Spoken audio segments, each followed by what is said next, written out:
Bonjour à tous et merci de nous rejoindre sur Futur TV pour cette nouvelle édition de la rédaction. Voici les titres de ce journal. Nouvel échec des commissions parlementaires mixtes. Les députés n'ont pas réussi à s'accorder sur les moyens de financer la nouvelle grille des salaires. Aucune date n'a été fixée pour une prochaine réunion. Michel Sleiman souligne l'importance du plan sécuritaire lancé la semaine dernière à Tripoli, alors que les incidents se multiplient dans la grande ville du Liban Nord, en signe de protestation contre les perquisitions effectuées par l'armée. Le dépôt des candidatures à la présidentielle syrienne va débuter le 20 avril. La nouvelle constitution permet pour la première fois à plusieurs candidats de se présenter, mais en théorie, les conditions requises limitent fortement leur nombre. Et à suivre également dans ce journal, un mois jour pour jour après la disparition du vol MH370 de la Malaysia Airlines, toujours aucune trace de l'avion. Chaque minute compte désormais car les boîtes noires menacent d'arrêter d'émettre à tout moment. Nouvel échec donc des commissions parlementaires mixtes ce mardi. La réunion de ce matin consacrée à l'examen du financement de la nouvelle grille des salaires s'est achevée sans nouvelle décision. Aucune date n'a été fixée pour une prochaine session. Le vice-président de la Chambre, Farid Makari, qui préside les commissions, a indiqué que les députés vont poursuivre l'étude du dossier. Il a précisé que les commissions ont fini de débattre de 4 articles, mais que la discussion sur la TVA est toujours en suspens. Hier, la 3e séance des commissions s'était tenue en présence du gouverneur de la Banque du Liban, Riyad Salameh. Selon lui, cette nouvelle grille des salaires aura des conséquences négatives, notamment sur les risques d'inflation, sur les taxes et sur la notation souveraine du Liban. Il a ainsi proposé d'échelonner la hausse sur 5 ans. Michel Sleiman réitère l'importance du plan sécuritaire lancé la semaine dernière dans la région de Tripoli. À l'issue d'une réunion de suivi avec les responsables concernés par ce plan, le chef de l'État a souligné la nécessité de poursuivre les mesures adoptées pour imposer la sécurité et la stabilité, arrêter les personnes recherchées et les déférer devant la justice. L'armée a d'ailleurs rouvert la route dans la direction Mankoubine-Tripoli. Elle avait été coupée plus tôt ce matin par des manifestants durant 1 heure. Des individus avaient également bloqué avec des pneus brûlés la route d'Al-Dabara jusqu'au marché du blé. Des actions qui visent à protester contre les perquisitions effectuées par l'armée libanaise dans la capitale du Nord. L'armée s'active à mettre un terme définitif au chaos et aux affrontements récurrents à Tripoli, une ville meurtrie par des mois de combat liés à la guerre en Syrie. Hassan Nasrallah estime que les partis libanais peuvent élire un président sans influence étrangère. Dans des propos quotidiens à Safir, le chef du Hezbollah assure que le Liban a l'opportunité d'élire un président made in Lebanon. Il a ainsi mis en garde contre une éventuelle vacance à la présidence, estimant qu'un tel scénario ouvrirait la porte aux ingérences internationales ou régionales. Nasrallah a par ailleurs affirmé qu'il n'y a aucun problème au niveau du dialogue politique avec le courant du futur. Il a enfin appelé à un État fort, capable et juste, assurant, et je cite, « En ce qui concerne la question de la résistance, lorsque nous aurons un État fort et capable qui peut défendre le Liban, nous, les résistants, reviendrons à nos écoles, nos universités et à nos champs. » Fin de citation.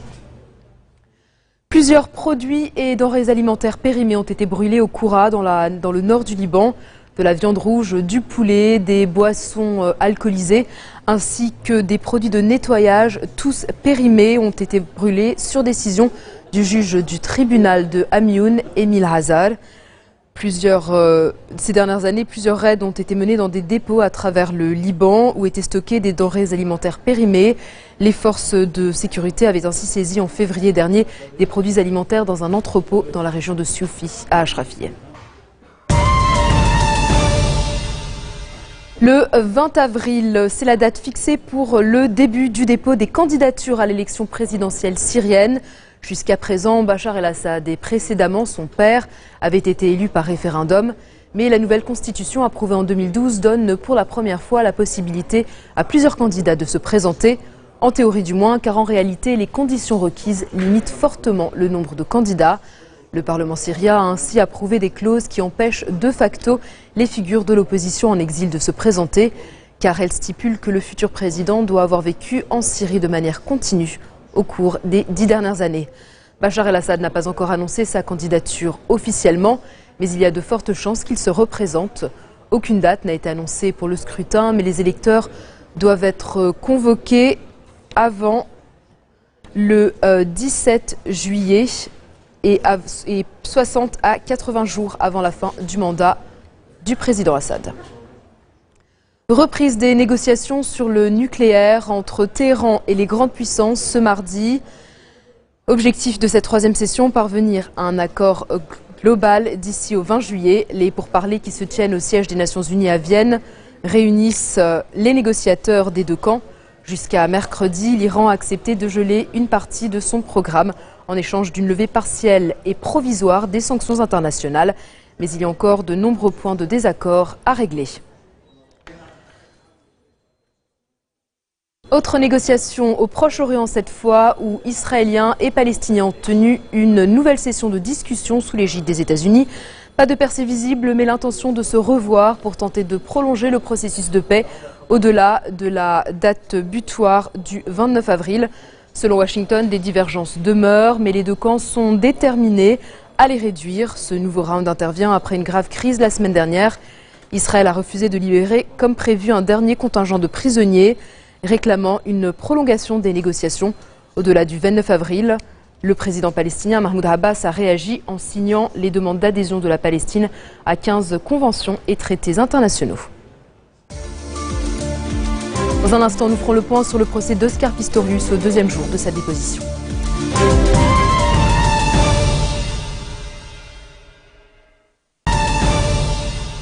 Retour sur le plateau de l'info de Futur TV, un mois jour pour jour après la disparition du vol MH370 de la Malaysia Airlines. Toujours aucune trace de l'avion. L'équipe de recherche a besoin de capter un nouveau signal présumé des boîtes noires. Sans ce signal, les secouristes ne peuvent pas déterminer avec précision la zone de recherche et envoyer un robot sous-marin. Ils espèrent pouvoir capter un signal avant l'extinction des batteries. 2 signaux ont été captés ce week-end, l'un pendant 2h20, l'autre pendant seulement 13 minutes. Lors de la seconde détection, 2 ondes distinctes étaient audibles. Elles pourraient provenir des boîtes noires du Boeing disparu le 8 mars dernier avec 239 personnes à bord.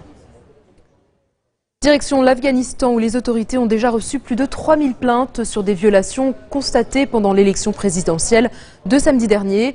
C'est plus qu'après le scrutin de 2009. Les 3 principaux candidats à la succession de Hamid Karzai ont dénoncé des fraudes et des irrégularités. Environ la moitié des plaintes déposées vont faire l'objet d'une enquête car les violations présumées ont été documentées. La liste devrait encore s'allonger à mesure que les urnes des régions les plus reculées arrivent à Kaboul. Quelques 12 millions d'Afghans étaient appelés à élire leur président avec un taux de participation de 60% malgré les menaces des talibans. Manuel Valls est confiant. Le Premier ministre français se dit serein sur le vote de confiance qui a lieu en ce moment même à l'Assemblée nationale sur les priorités de son gouvernement. Un gouvernement qui a pour mission de redresser la France dans un moment difficile. On l'écoute. Le vote d'aujourd'hui porte bien son nom, la confiance. Je demande la confiance de l'Assemblée nationale parce qu'il faut redonner confiance au pays et ça sera le sens de mon intervention, mais je suis à la fois serein, déterminé, parce que le gouvernement est attaché, évidemment, d'abord à répondre aux attentes des Français et à mettre en œuvre la feuille de route définie par le président de la République. Croissance, emploi, pouvoir d'achat, ce sont nos priorités. Il ne faut pas perdre de temps, il faut agir. Moi, je suis très, très serein, très, très déterminé, parce que je sais que tout le monde, c'est vrai pour moi, c'est vrai pour le gouvernement, mais c'est vrai aussi pour les parlementaires de la majorité, mais je l'espère pour tous les parlementaires. Chacun, tout le monde, doit se hisser à la hauteur de la responsabilité du moment. Nous sommes dans un moment grave, difficile pour le pays, et chacun doit être au niveau de la gravité du moment que nous traversons. Avant de m'en rendre compte, j'avais tiré 4 coups de feu. C'est un Oscar Pistorius en larmes qui a raconté ainsi les tirs qui ont tué sa compagne Riva Steenkamp le 14 février 2013. Au 18e jour de son procès pour meurtre et au 2e jour de sa déposition, l'athlète paralympique a décrit sa panique lorsqu'il a cru qu'un cambrioleur était caché dans les toilettes. Inquiet, après avoir entendu la fenêtre de la salle de bain s'ouvrir, il dit s'être armé pour s'y rendre, progressant à tâtons dans le couloir. Et c'est des images en direct que vous apercevez depuis le tribunal de Ah, et priorité au direct, on écoute le syndicat et Hana Ghalib. خدمة الدين العام والهدر والفساد والصفقات والتهريب وضعف الجباية، لأن كبار التجار وأصحاب الرساميل والشركات والمؤسسات المالية والعقارية الكبرى استغلوا الفرصة وأخروا إقرار السلسلة حتى فقدت قيمتها ورفعوا الأسعار بالمقابل مع الأقساط، لأن حاكم مصرف لبنان ومعه الهيئات الاقتصادية يمارسون التهويل وتخويف الرأي العام مما يدعيه من انهيار اقتصادي جراء إقرار السلسلة ليخلص إلى ضرب حقوقنا فيها من خلال دعوة اللجان النيابية المشتركة لتجزئة السلسلة على 5 سنوات. فإلى حاكم مصرف لبنان نرد ونقول: منذ 18 سنة ورواتبنا لم تصحح، فلماذا ازداد التضخم ووصل إلى 121%؟ نسأل: كم ازدادت خلال هذه الفترة خدمة الدين العام ولم تنطقون بكلمة واحدة إلا ما عندما جئنا نطالب بتصحيح أجورنا؟ نسأل الحاكم: هل قارنت رواتبنا المقترحة في السلسلة مع رواتب موظفيك في مصرف لبنان وهو حق لهم؟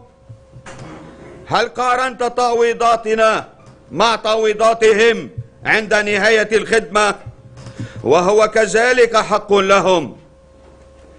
هل قارنت موظفي الإدارات الرديفة، هل قارنت رواتبهم التي تصل إلى ألوف الدولارات مع رواتب موظفي الدولة الأصيلين؟ إن أرقام السلسلة لا تساوي شيئا يذكر مما يدفعه مصرف لبنان وتقديماته إلى موظفين وهو حق مشروع لهم. فلماذا الصيف والشتاء على سقف واحد؟ إن القضية لم تكن يوما قضية رواتب فحسب، بقدر ما هي قضية بناء دولة للرعاية الاجتماعية، بدلا من أن تكون دولة مزرعة للمحاسيب ولأصحاب النفوذ الذين أفقروا البلاد وأفلسوها ب60 مليار دولار دينا عاما يتزايد عاما بعد عام، فيجري تثبيت سعر صرف الليرة من جيوب الفقراء من الضرائب التي تفرض على فقراء هذا الشعب اللبناني لتذهب إلى جيوب الأثرياء في الهيئات الاقتصادية وتحت إشرافكم ورعايتكم المنحازة يا حضرة الحاكم ضد هذا الشعب الفقير. أما التهويل يا حضرة الحاكم بتخفيض موقع ومركز لبنان الائتماني مع الدول الأخرى، فهو حصل في وقت سابق قبل السلسلة، يومها لم يكن يوجد فيها لا تصحيح للأجور ولا سلسلة، وبالتالي أنتم شركاء في تحمل المسؤولية وفي وصول البلاد إلى ما وصلنا إليه. ولأن اللجان النيابية المشتركة مصرة عن سابق تصور وتصميم على ربط السلسلة بالإيرادات خلافا للدستور وخلافا للواقع، باعتبارها حق مربوط فقط بحجم الدين العام، بحجم التضخم الذي حصل منذ 18 سنة. والغاية من وراء ذلك هو استمرار المماطلة والتسويف وعدم إقرار السلسلة وضرب الحقوق بحجة عدم القدرة على تأمين الإيرادات، كما حصل اليوم في هذا المسلسل المستمر من تضييع الوقت، مراهنة بذلك على سلاح التيئيس وإحباط الناس، كل الناس أيها اللبنانيون، اليوم نرد ونطلق نداءنا.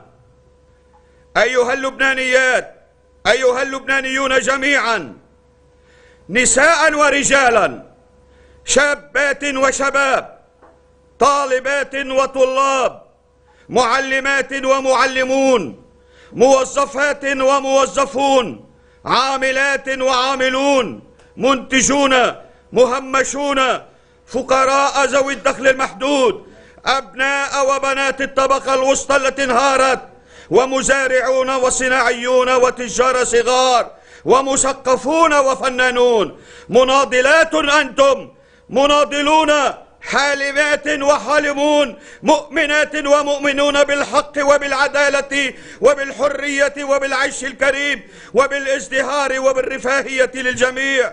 نناديكم باسم هيئة التنسيق النقابية أيتها المواطنات، نناديكم أيها المواطنون، نتوجه إليكم كشعب يراد له أن يبقى أسير الخوف والقلق، رهينة المصالح الوضيعة التي لا تقيم أي وزن أو اعتبار للمصالح الوطنية العليا للبلاد. نتوجه إليكم اليوم لأننا لا نمتلك رهانا في هذه المعركة إلا معركة استعادة حقوقنا المسلوبة. لا نمتلك رهانا إلا الرهان عليكم، إلا الرهان على شعب يراد أن يكون موحدا يدافع عن مصالحه في مواجهة حيتان المال، في مواجهة حيتان المال والاحتكارات واخطبوط الفساد وقراصنة الملك العام وتجار الهيكل المرابون الخارجون على القانون الذين يعبثون بأبسط قواعد الاستقرار الاجتماعي. إلى شعب لبنان نقول: غدا يوم 9 من أذار، يوم الرد، يوم الرد، يعني يوم الرد الشامل على الاستهتار الذي وجهته اللجان النيابية المشتركة لموظفي الدولة بعدم إقرار السلسلة والتأخير في إقرارها. هو يوم الانتفاضة، هو يوم الانتفاضة لتحرير الدولة من الهدر والفساد والسرقات والصفقات.